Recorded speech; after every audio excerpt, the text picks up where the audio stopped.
Andréia Sadi, em mais uma de suas análises, diz com outras palavras que o Eduardo Bananinha não é inteligente. Vamos ouvi-la.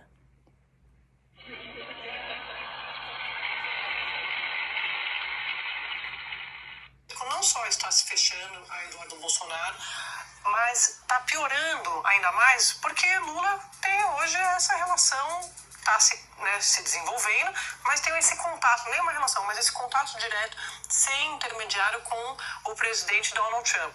E aí vem por etapas. O que o Eduardo Bolsonaro estava vendendo? Ele e Paulo Figueiredo, lá nos Estados Unidos, são os grandes articuladores, os grandes interlocutores do Brasil com a Casa Branca. De fato, isso foi subestimado, eles conseguiram ali, porque eles têm muito contato com o segundo, terceiro escalão da Casa Branca, conseguiram convencer o governo americano de que o Brasil é um problema, porque o ex-presidente Bolsonaro estava enfrentando o processo lá no Supremo da trama golpista. E aí, a partir disso, vieram tarifas, com o Trump colocando na carta que a condição para retirar a tarifa seria Bolsonaro, como a gente sabe, a gente cansou de falar isso aqui, e depois as sanções aos ministros da corte.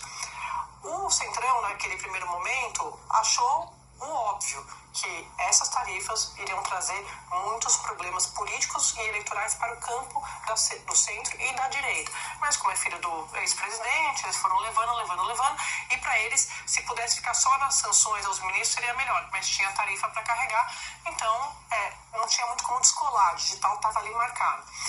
Com o avanço dessa discussão, o Centrão foi tentar convencer a turma ali mais radical de que não dava mais para o Eduardo Bolsonaro ser o posar de dono da direita. E aí, até o ex-presidente Bolsonaro, a gente já contou aqui várias vezes, a gente antecipou isso, tentou ali via interlocutores, ninguém vai admitir isso, a gente sabe que isso aconteceu. Tesóstenes Cavalcante foi aos Estados Unidos 2 dias depois de se encontrar com o ex-presidente Bolsonaro para ver se Eduardo ele ia recuar. Eduardo não só não recua, como ele dobra a aposta. Então, lavaram as mãos sobre Eduardo Bolsonaro. E aí, estou contando todo esse preâmbulo, estou fazendo todo esse preâmbulo aqui para chegar na apuração de hoje, né, Pi?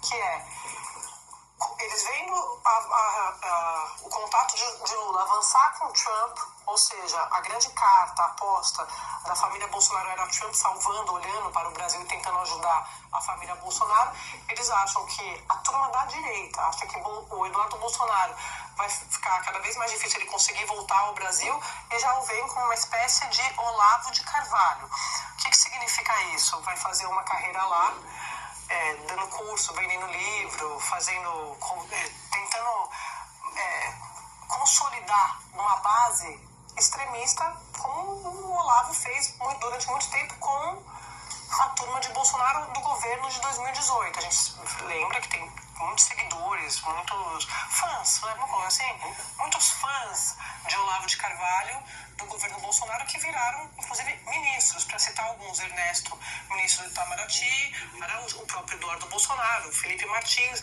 Então é como se a turma da direita, da política pragmática, estivesse vendo esse como um caminho natural para Eduardo Bolsonaro, se a situação, de fato, continuar piorando para eles nessa relação melhorando entre governo Lula e governo Trump, da Pi. Me parece que o Eduardo Bolsonaro tem menos capacidade de adaptação do que o Olavo de Carvalho tinha. Se você pegar a biografia do Olavo de Carvalho, ele chegou a fazer horóscopo, ele deu cursos, isso ficou famoso por isso, criou esse séquito em torno dele. Ele foi resenhista de livros para jornais, foi articulista de jornal, ele fez várias coisas na vida. Me parece que o repertório do deputado Eduardo Bolsonaro é um pouco mais limitado. Cursos, mas pouco provável que seja possível dele dar um curso sobre alguma coisa. Tendo em vista a formação mesmo, a capacidade de articular algum pensamento um pouquinho mais sofisticado. Ele vai continuar vivendo lá, ele vai continuar ganhando verba ou por parte do pai, ou se isso foi impedido pela justiça, por parte de seguidores, e vai viver essa vida de um autoexílio dourado lá que ele vai criar. Ele vai criar uma lenda pessoal de que está exilado, que é perseguido no Brasil, quando na verdade o que aconteceu foi o contrário. Ele começou a perseguir o Brasil a partir do exterior. Então, acho que ele tem menos repertório para isso. Não vou nem fazer piada com hambúrguer, tá?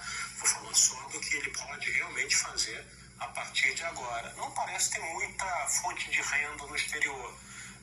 Vai ganhar por conta de doações aqui e ali, etc.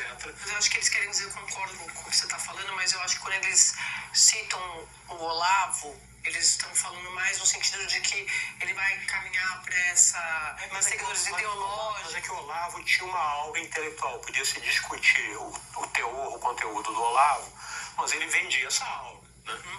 O Eduardo não tem essa aura.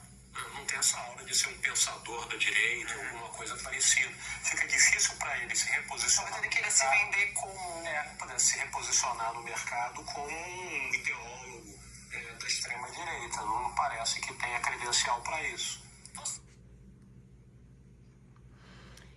Eu sim, aqui nos meus vídeos, fiz bastante piada sobre hambúrgueres, sim. Afinal de contas, ele fala inglês e frita hambúrguer muito bem. Dará curso? Não sabemos. Sabemos perfeitamente que ele não é um intelectual.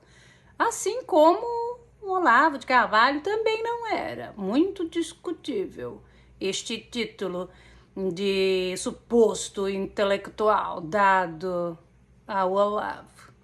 Fato é que o Eduardo, ao que tudo indica, ao que nos parece, permanecerá bastante tempo no seu exílio dourado, onde ele mesmo disse em um dos áudios vazados da Polícia Federal, lá naquela porcaria de lugar. Gostou do vídeo? Curta, comente, compartilhe e se inscreva no canal.